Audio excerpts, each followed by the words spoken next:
Big goals can be so intimidating, whether it's launching a business, writing a book, running a marathon, or even running a 5K race, or creating a major career shift. When we look at that big picture, it often feels impossible. The gap between where we are now and where we want to be seems overwhelming. But what if the secret to achieving those massive goals isn't about those giant leaps, but small steps, consistent steps? What if micro habits, the tiniest, simplest actions, were the key to unlocking success?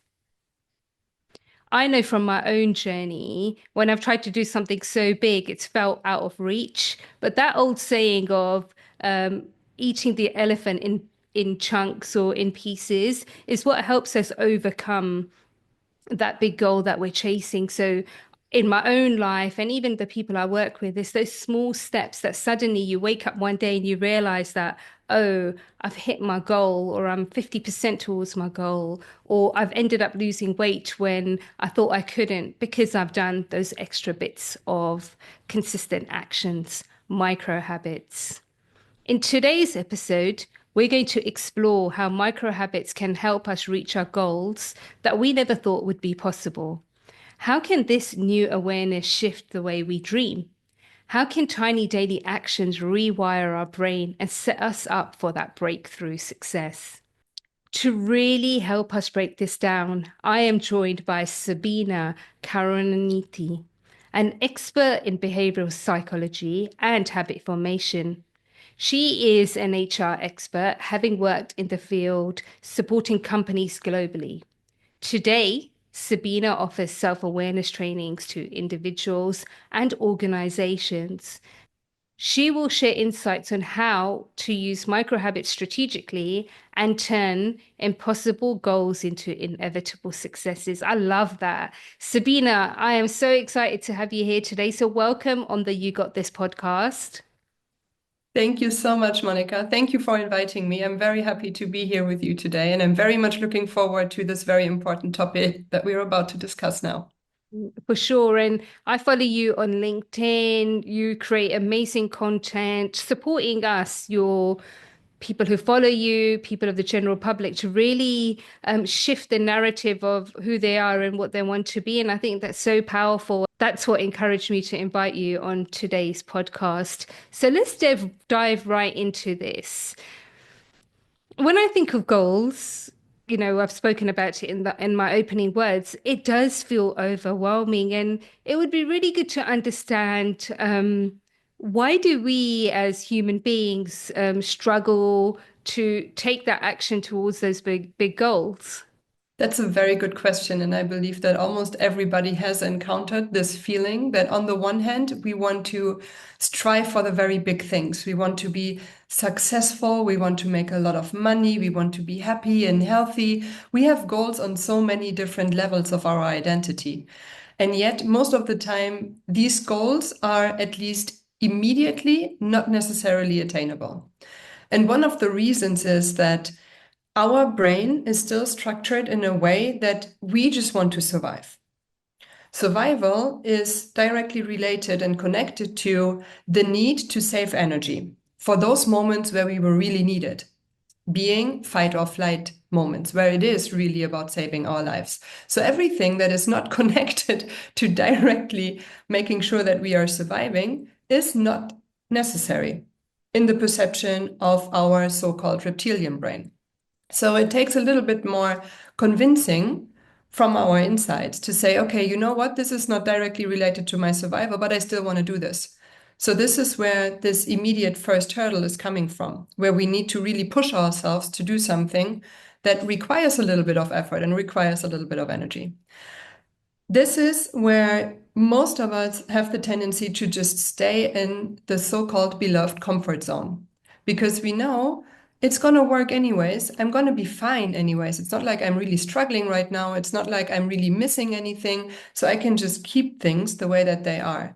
But that is going to keep us from reaching that goal that we set to ourselves. So when we look at changing our behavior, the first thing is really to understand what are the things that I could realistically really do and change right now.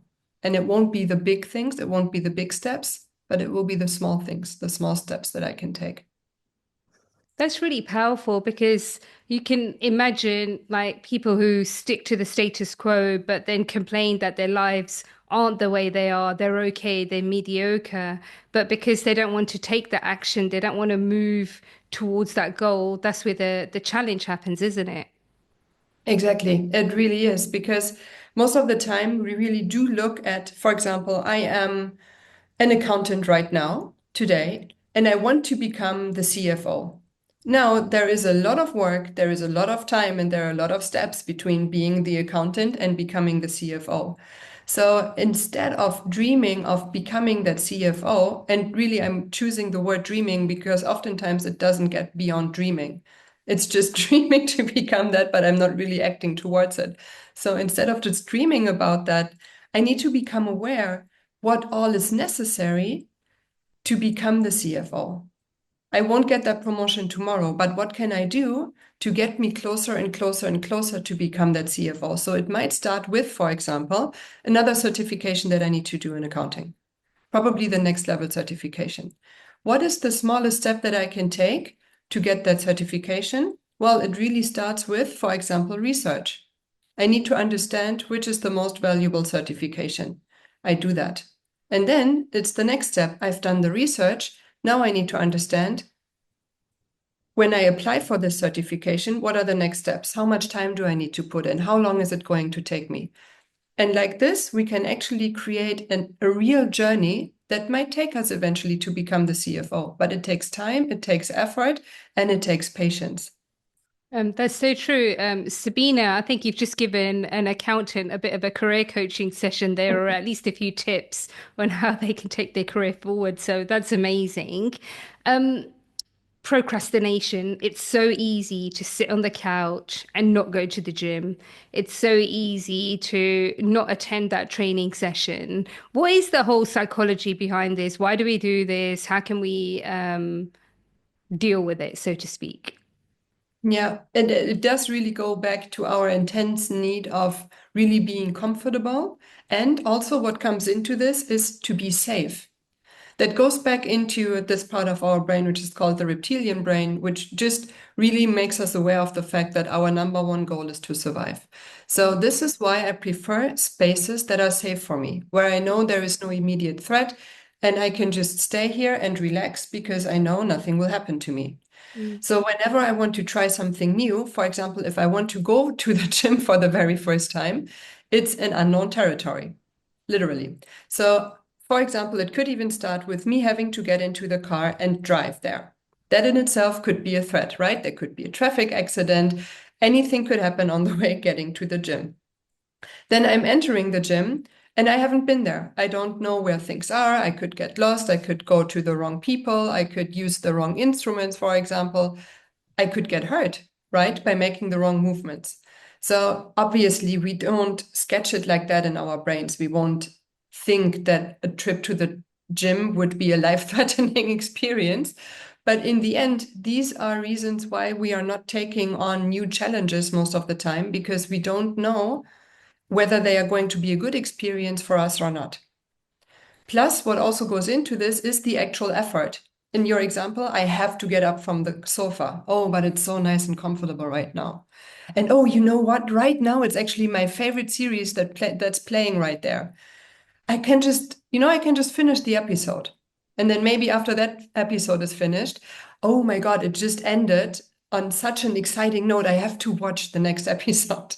And this is how it continues and continues. And then at some point, I'm realizing, oh, well, you know what? Now it's already time for dinner. I don't need to go to the gym anymore now because now it's too late. And so that day is over already. So, what we need to do really is to have something that excites us much more than staying on that sofa in our comfort zone watching our series. That's the trick. We need something that is more enticing, more exciting than staying right where we are. And oftentimes it could be as simple as saying, I'm going to meet someone at the gym. I have an accountability partner who's waiting there for me because then I feel the responsibility of not letting that person down. Makes so much sense. That's why having a personal trainer is so good because you've paid for it and you don't want to not turn up, which is amazing. Um, when I think of really successful people, and many of us do, we always give this, I'm not going to say always, but often we give a really successful person this label of overnight success. And there's an example. Last year, I went to a concert, an Indian concert of like a really famous Punjabi superstar. And many people label him as an overnight success. And in interviews, he talks about the fact that I've been doing this for 30 years. The success has come now. Why do you think us as human beings have this illusion of overnight success? And what's really happened for the person to get there? That's a brilliant question. And thank you so much for bringing this in because I believe that this is also directly related to why we are setting immense goals that are not immediately attainable. Because our goals are derived from us watching others, right? We are inspired by others who suddenly say they made a $10 million deal, or someone like this Punjabi singer who became a success overnight. We only see the actual success, but we don't understand all the work, all the time, all the effort and energy spent that are behind that. So what we see is the immediate success. And so we want immediate success as well. So what we don't see is, let's take that fantastic example of that Punjabi singer. What we don't see is that obviously he wasn't born and he was able to sing in that fantastic way. So most likely he will have gone through music lessons. He will have trained his voice. He will have learned probably not just one instrument, but multiple instruments. He will have learned the entire content of what it means to actually compose songs, how notes play along nicely, how to, create a melody that sounds nice in people's ears. All of that takes so much effort, so much dedication. And as he said, it takes years. So it might not take 30 years, but what is really beautiful in the story that you shared is that he had this dedication for 30 years. He didn't give up just because success didn't come immediately. Just because success didn't come the first time he was probably standing on a small stage in his hometown. He might have expected there would be a scout in the crowd, and then the next day he would have a big contract for, his first CD or whatever it would have been back then. But he didn't give up. And I think this is probably the most important part of this story. It is that you also need to believe in yourself. You need to believe that eventually, when you put in all the hard work, when you put in the patience, and when you do know that what you have right there is valuable to others, that the success will come. If you're only doing all that work to be successful, well, it might not come because you might be looking at the wrong things to do. But if you do believe in yourself and in the quality of what you have to deliver, then success is a natural consequence of what you've been doing.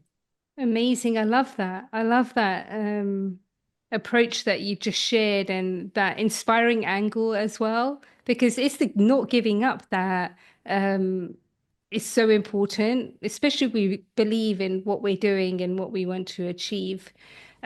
So today we're talking about micro habits, and our listeners might be thinking, okay, so I know what a habit is, but what is a micro habit? What does it mean in its what it's meant to support humans with? Yes. So let me just pick up on the word of goal one more time because it puts micro habits in a very good context. So let's say my goal is that I want to become the CFO. Let's just stick to that example for now. So the first thing that I need to do is to ask myself, which habits do I actually have right now? And do these habits allow me to become a CFO at some point?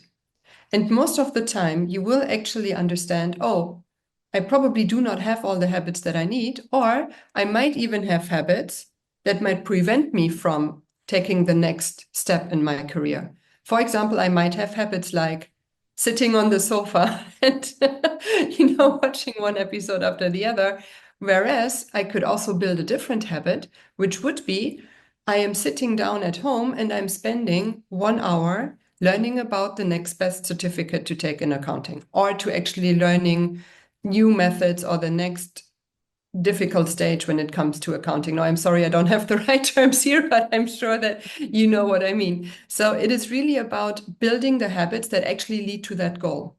If you have, let's call them the wrong habits, your goal will remain unattainable because you need to have the right habits that allow you to reach that goal.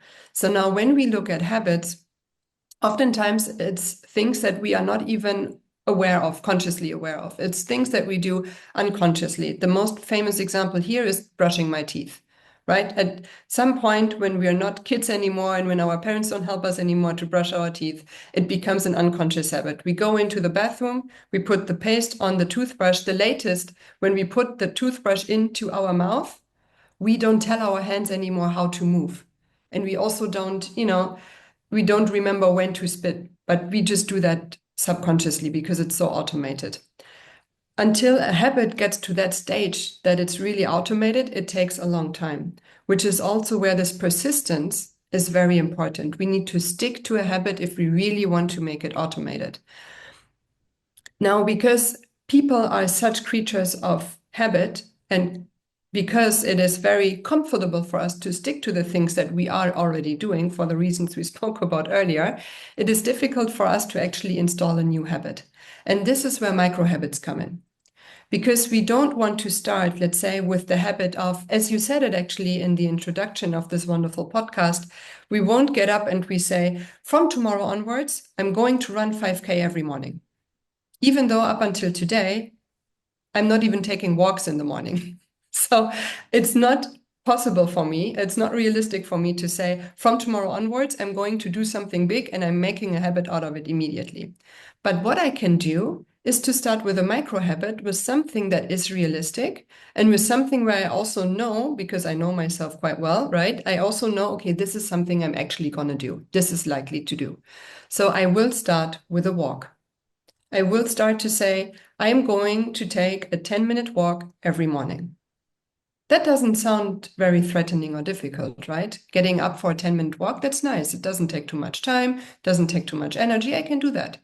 So I will start to take a 10-minute walk every morning. I've been doing that for, let's say, a week now, and it feels good. And I'm super happy that I've been doing it. And I can actually also feel that it has a positive impact on me. So I'm telling myself, I still want to reach a habit where I'm actually running 5K every morning. So what am I doing next? I am changing this micro habit of 10 minutes into a micro habit of I'm going for a 15-minute walk. I'll do that for a couple of, let's say, days, probably a week or two. The change from a 10-minute walk to a 15-minute walk is not that much. It's quite easy to do. And this way, I just keep working on this habit and I am changing it until I'm starting to run 1 kilometer every morning. Brilliant. Then I'm running 1.5, then I'm running 2, until ultimately I am actually running 5K every morning. So this is how micro habits can really, really help us because they allow us to take a small step, a realistic step towards a habit that we ultimately want to create, even though right now that habit might seem a little bit far away for us. And this is the beauty of micro habits, because you can do something that's not too uncomfortable and not too difficult to do, and yet it's the very first, very important step to creating that big habit that you want to install. Well, that's really interesting. Thanks for breaking it down like that. You've made it sound so almost simple and so easy to integrate into our lives.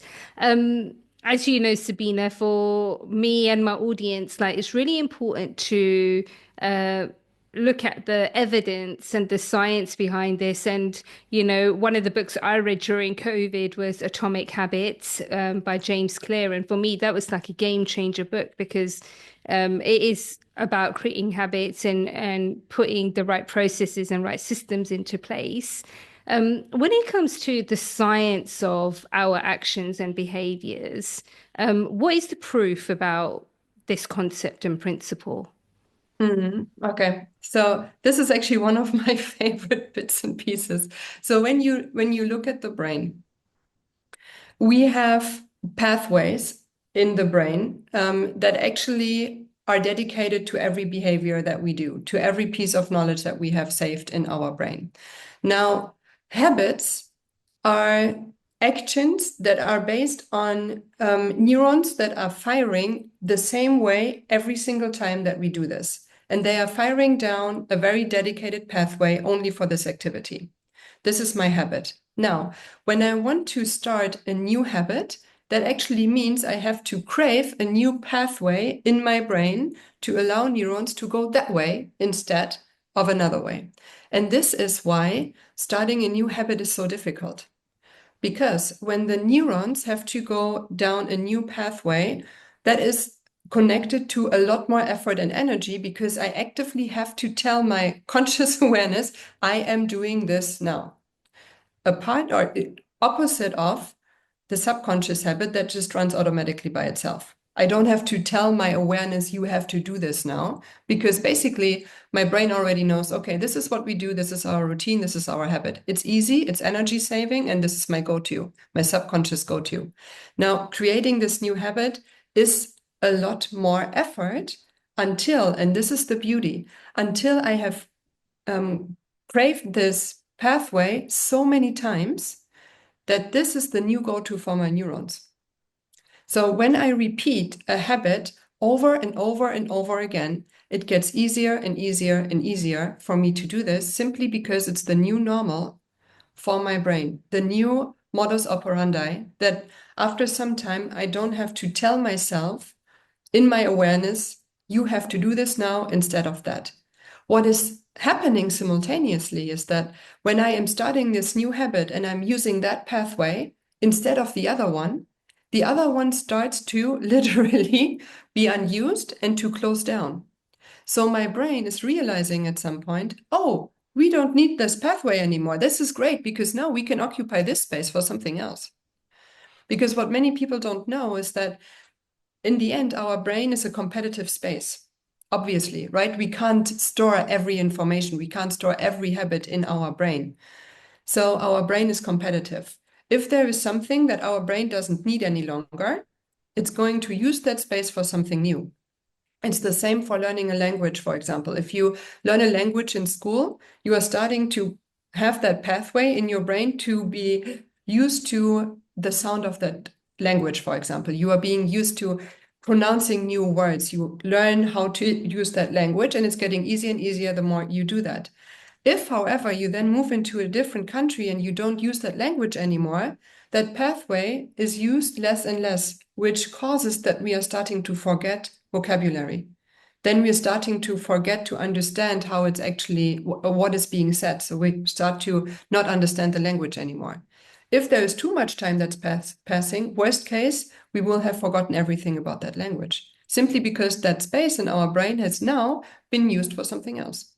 And that's the same thing for habit creation and habit maintenance, really. Mm. Yeah, that's really interesting. And this is the premise of neuroscience and neuroplasticity as well, isn't it? That Yes. we can create new neural pathways and continuously build them, even if some of them get lost because we are creating different habits or new ways of doing things. Absolutely. Yeah. And I find it absolutely fascinating. And the beauty really is that once you've understood how you can impact your own brain and how you can really impact the way how you behave and how you are moving towards your own goals, things suddenly do become more attainable.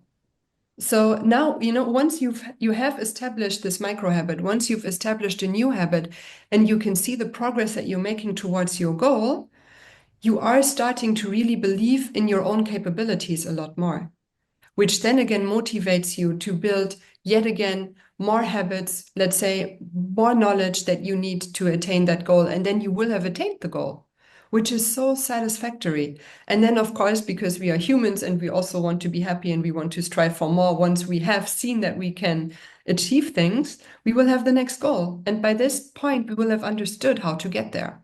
Mm, So once you have started to implement those habits that help you achieve your goal, there is no end to it, mm. which is fantastic if you think of it this way.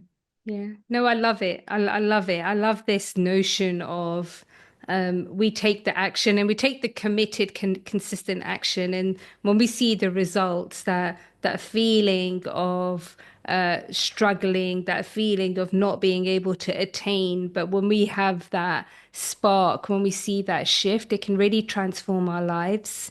And I think that's so, so important. But we have to take the steps, right, Sabina? Like that's so important as well. So micro habits and habit forming can only happen when we take the action, even if it is such a small step forward. Yeah, that's absolutely true. I mean, in the end, it's us who is responsible for our goals. We cannot expect anybody else to do it for us. Mm, And at the same time, the irony is that we've gotten into a space where we say, all right, we do feel the need that we want to do something different or we want to achieve that goal. But what we rarely do is to actually look back at what got us where we are right now. So, what are the habits that we have that actually led us here? And what is it inside of us that is stopping us right now mm, from going the extra mile, from changing our behavior? So, this is the next thing that we need to understand. What are the habits that are actually stopping us from doing this? Right. mm, So, it's one thing to look into habits that we need to get somewhere. And it's another thing to really ask ourselves, what is it that actually stops us from, for example, implementing that new habit? What is it that keeps dragging me back into the kitchen to look for the chocolate, even though my goal is to lose 5 kilos? mm, There is an obvious a mismatch, right? So I need to understand what is so attractive about the chocolate in the kitchen that keeps calling me there, and why is it not attractive enough to lose 5 kilos? I need to understand what is it? What is this gap? And once I've understood this gap, of course, then I can start to change a behavior and say, it's not the chocolate that's calling me to the kitchen. Now it's, for example, a matcha latte. mm. Or now it's a green tea. Or now it's a fruit salad, whatever else it might be that is better than chocolate and that will help me more to lose those 5 kilos. Yeah, no, I love it. I hope our audience decides to reach out for a green tea or a matcha latte instead of that chocolate bar that Sabina's mentioned. And what I've noticed within myself is that when I have a consistent gym routine and I've made this decision to be active and healthy, then I don't crave the negative stuff, the chocolate or the a lot of sugar because my mindset shifts because I'm putting so much effort into the gym. Why ruin it by reaching out for the stuff that I know is not good for me? That is brilliant. Thank you for sharing that, Monica. And that is so true. I mean, on the one hand, we want to really also value the effort that we're putting into it, especially when we see the results. And now the next beautiful part of especially this is that it's not just your mindset that it's shifting, but it's actually your overall physique that is shifting. So also your body won't crave things like sugar or chocolate simply because it says, you know what, I'm not dependent on that. I am much more craving for the actual movement, for the actual Mm, exercise, mm, which is fantastic, right? When your body also gives you that feedback that you are doing the right things. mm, So ultimately, mindset and body also cooperate on this, mm, which is perfect. It's the same thing, for example, with building healthy sleeping habits. mm, When we sleep very well, we also don't crave junk food, for example, because junk food is this very nice source of fat and sugar. It's served fast. I can eat it fast. I get energy out of this that I didn't get with a good night's sleep the night prior. So it's also these things that, beget each other. We can really think about, okay, why do I crave junk food? Is it because I'm not sleeping enough? Oh, okay. So if I'm not sleeping enough, which habits can I build around a healthy sleeping routine? Do I go to bed early enough? Do I switch off my screens early enough before bedtime, for example? Do I actually sleep in a good environment, or is it too warm or too loud or too cold? Do I have the right bed? Do I have the right mattress? There are so many different layers that we can look into. But as you rightfully said, we have to start at some point. We have to get active because otherwise nothing will change. mm. Love it. So in the work you do, you work with different clients. It will be great for you to share like a real life example or a case study of someone you've worked with and how they went on that journey. I have a great example, actually. He's a wonderful man. I've been working with him for a couple of months now, and he has had the wish to become an entrepreneur since he was 20 years old. By now, he's 45. So he never really managed to become an entrepreneur because ever since he's been working in a corporate position in a big renowned organization. But now his dad actually fell sick, unfortunately, a couple of months ago. I think it was about 9 months ago. And that was like a wake-up call for him. And he said, well, life is short in the end. There are too many things we can't influence. The one thing that I still want to make real in my life is to become an entrepreneur, but I don't know how to. And that's why he reached out to me. So he was asking me, I want to become an entrepreneur, but I also, for example, have the extreme need to know that I am financially stable, which obviously is a little bit of a contradiction with being an entrepreneur. When you're an entrepreneur, there is no financial stability, at least for the first couple of months, if you're not lucky for the first couple of years. So he was asking me, what can I do to feel safe enough to become an entrepreneur? And at the same time, what can I do to believe that the idea that I have is actually going to fruition? So we were actually looking at his current day. What is he doing all day long? How much time does he have to actually think about an entrepreneurial idea? And we realized that there were many things that he's currently doing that are not really allowing him to have the space and the time to think about a good idea, let alone to start working on it while he is still employed in his organization. So we started to make changes to his daily structure. Now, just a few weeks ago, I spoke to him. We were speaking every month, but now a few weeks ago, he was telling me, okay, I'm ready to resign from the corporate. I am able to live off the money that I saved over the last couple of years. And I am believing in my idea enough because I have had enough time to actually take this to market, to prepare it enough to take it to market. And I find this story so amazing because in the end, it took him 25 years of not doing anything, in which he was just dreaming of becoming an entrepreneur. But now that he was actually taking the time to change his daily structure, he came that far that he's able to say, I'm going to quit. I'm going to become the entrepreneur that I always wanted to be. That's amazing. And we don't realize, do we? You know how they say, like, even if we have a dream and that dream, life took over that dream, it's never too late. Like, you hear about people, I know the Captain Colonel, like the KFC story, he started his company very late, but we hear a lot of stories about a lot of people who, even a small entrepreneurship journey that they've gone on, or they've opened like a really small shop because there's always something that they were so passionate about, but life never gave that opportunity. So it isn't too late. And I love that. I love that story. Thanks for inspiring him and taking him on that journey, Sabina. It was very rewarding, or is very rewarding, because we're still working together. But it's just, the most amazing thing in my work is that I'm not telling people what to do, but I am asking them questions to understand more about themselves. Mhm.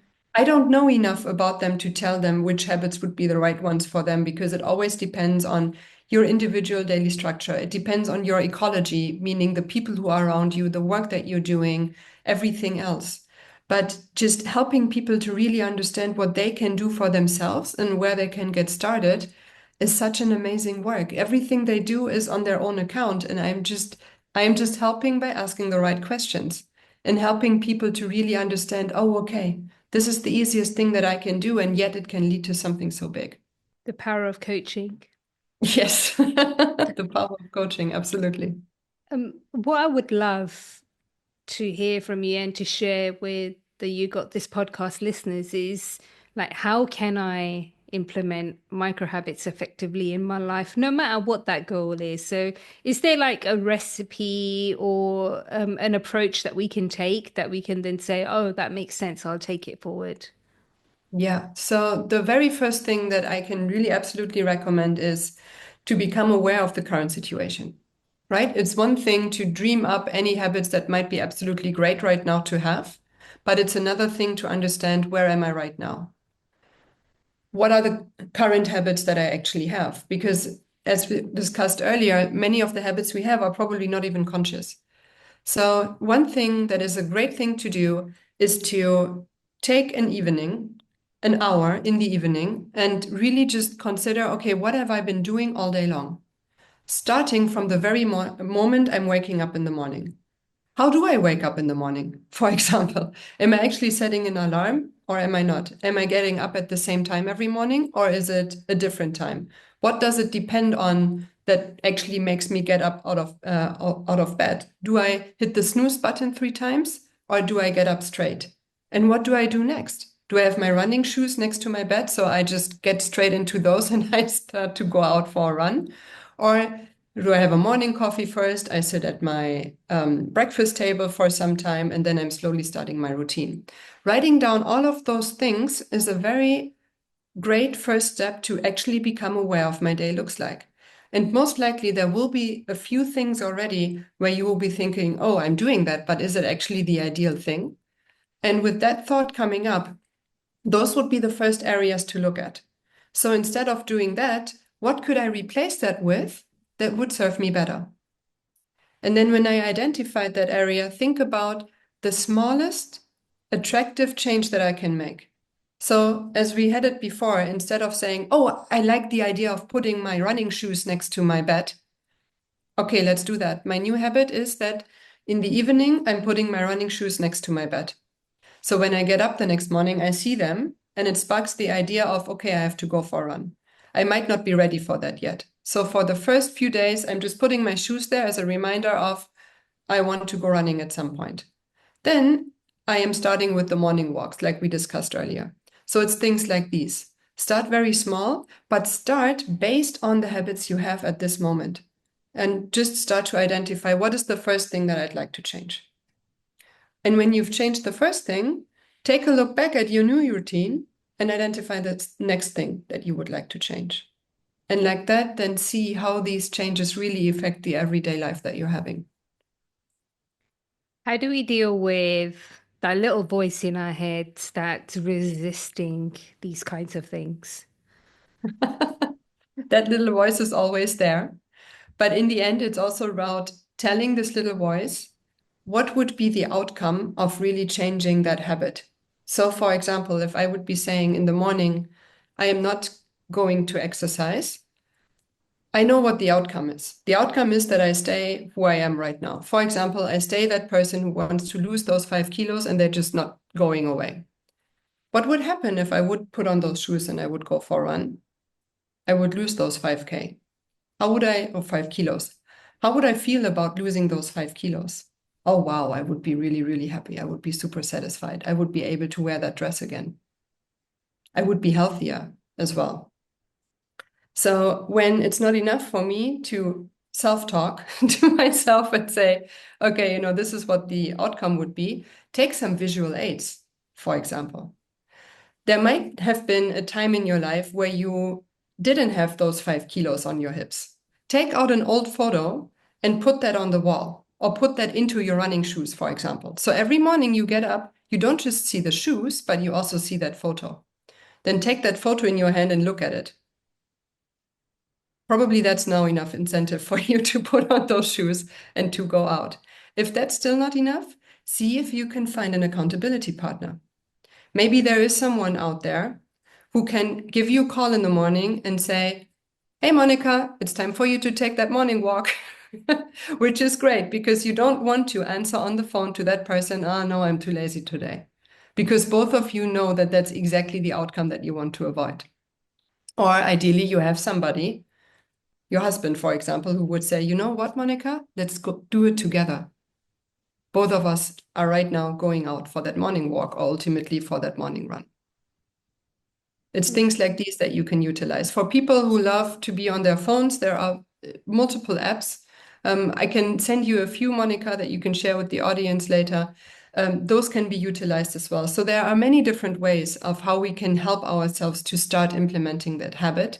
And we have to stick to that habit for at least 3 weeks. Now, there are different numbers that are going around from 21 to 90 days. In between there, it is when a habit is actually really implemented and then it sticks. But it's really about also creating that consistency. Now, there's one last thing that I want to say about this consistency.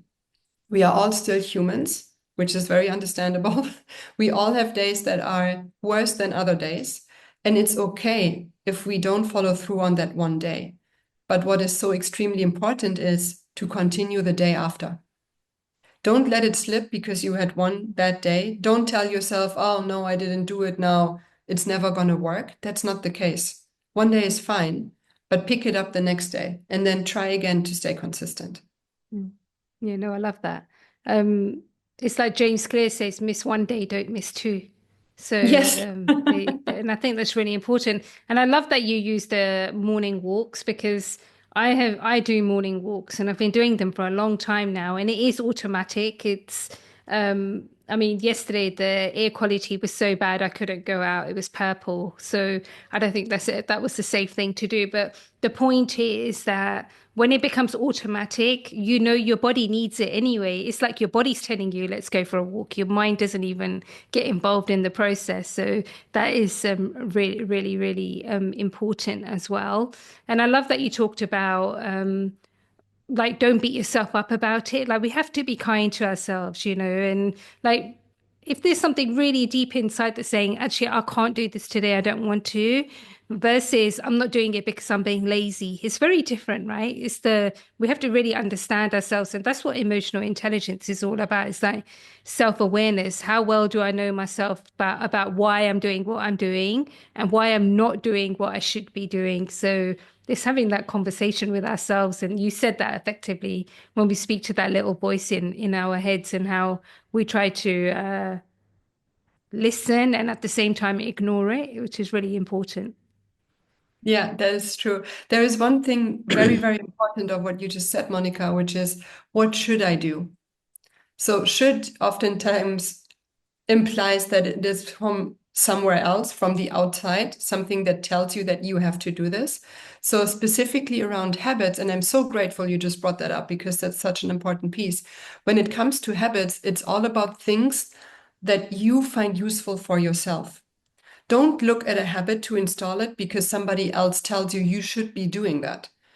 Because specifically with habits, most likely it won't work if you're just doing it for somebody else's sake.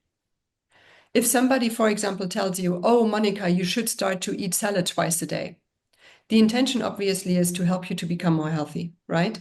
But if you, for example, really don't like salads, just like you don't like eating salads in restaurants, you could then say, okay, I hear you, I understand, and I agree, I need to be healthier. But what is a habit that I can build around being healthier that makes sense for me? Something where I don't feel that I have to force myself. That is so important. And thank you so much for bringing that up. No worries. I love it. I love everything you've shared today. What is possible in our lives if we did start to take this approach of micro habits? How can it shift our mindsets? How can it change our lives? That's a beautiful question. I really do believe that habits have the power to really let us understand what we are capable of. When we are capable of installing a micro habit, making it a habit, and to see what this allows us to do, in the end, it makes us believe and makes us see that there are probably no limits to what we can actually achieve. It's really just about telling ourselves what do we want to do and enabling ourselves to do this really. And this goes a lot into the direction of a growth mindset, right? A growth mindset is the understanding that intelligence for one part isn't fixed, but intelligence is something that can grow if we wanted to. It's a lot around perseverance and this wonderful concept called grit, which means that once we really know that we want something, we shouldn't give up. Challenges are an opportunity for us to learn something new. And that's exactly the same with a habit. A habit installation at the beginning is a challenge for us. But the result that comes out at the end of it is so extremely rewarding that it really invites us to think, what is the next step? If I've achieved this, what else is possible? So, going back to your question, really, I believe that micro habits do allow us to really not just dream big, but to start acting towards big dreams and ultimately let them become true. And I don't think that there is anything more satisfactory than that. Definitely gives us that confidence and that when we see the results once, we know what we can achieve. I'm so glad that you spoke about grit because there will be times when life hits us hard and it's us getting up and saying, I've done it before, I can do it again. Yes, that's absolutely true. And one other thing that we might want to keep into consideration is that even though we've had one bad day, don't just focus on that one bad day or those two bad days. If you put it into perspective of the whole year, it's such a tiny fraction of it. What really counts are the other 363 days. Mm. Those are the good days that will lead us to achieving that goal. If we have a small fraction, if we put it into perspective, it really doesn't matter that much. Mm. Love it. What practical tips can we share with the audience today for something that they can start right away? Apart from the journaling idea that we spoke about earlier, I would really say one practical thing is to become more aware of what we're doing. So it's not just about, writing it down and reflect about it in the evening, but just start your day and be really conscious about what you're doing. So, for example, I'll tell a quick story if we have the time for it. So, one of the things that I wanted to change really again now for probably the fifth time is to stop drinking coffee. So now what I started to do instead, and that is really helping me, is that I am going down to the kitchen and I'm making myself aware that I'm going down to the kitchen with the goal of getting something from the kitchen. So I'm walking into the kitchen and I am conscious about the fact that I'm opening the cupboard and that I'm taking out a cup. Now that I'm conscious about it, I am reminding myself I'm going to fill this cup, but not with coffee. Instead of putting coffee in, I'm going to take a tea. So I'm making myself a tea and I'm walking up to the study room and I'm putting my cup down on my desk and I'm saying it, and that's important. I'm saying it out loud. I make myself a tea. And I'm proud of myself in that moment because I didn't go down and I made myself a coffee because that's what I didn't want to, but I consciously made myself a tea and I'm allowing myself to celebrate that moment that I managed to make a tea. So those are things that we can install straight away. We can do those things. It's just really about being very aware of what we're doing instead of, and that's probably very important when it comes to that, instead of doing three things at the same time. So usually what also really fosters automated habits is, for example, I'm taking my phone and I'm walking down the stairs while I'm checking an email. My automatic habit is to take out that cup, putting it under the coffee machine, pressing that button, taking the coffee out, taking it upstairs with me because I'm still busy on the phone on the side. So instead of multitasking, focus on one task at the time, what not even necessarily task, but an activity at that time to make it more conscious for you, to become more aware of what we're actually doing. Because only when I'm not multitasking, when I'm not having my phone while I'm going into the kitchen, I'm actually able to really only focus on getting that cup out, putting the kettle on, and then putting tea in my cup instead of putting that coffee in there. Mm. It's time for us to wake up and realize that we need to get conscious. I love that. Sabina, it's been amazing to have you here on the You Got This podcast, and I'd love to just thank you for your time and sharing your knowledge and bringing the topic of micro habits to life. As we slowly start to wrap up today's session, are there any final words or thoughts you would like to share with the audience?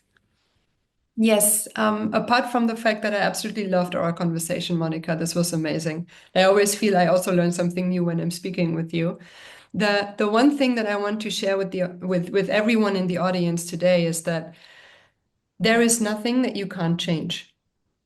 The first step really is just to become aware of it. Every habit that we have, even if it's subconscious, can be changed. You just have to start with awareness and then you have to start changing the tiniest bit and then moving towards bigger and bigger changes. And then it's attainable.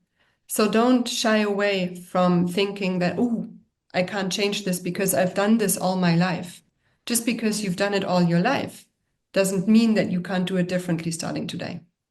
Well, it's been a huge honor to have you on the show today. And to my audience, remember, you've got this.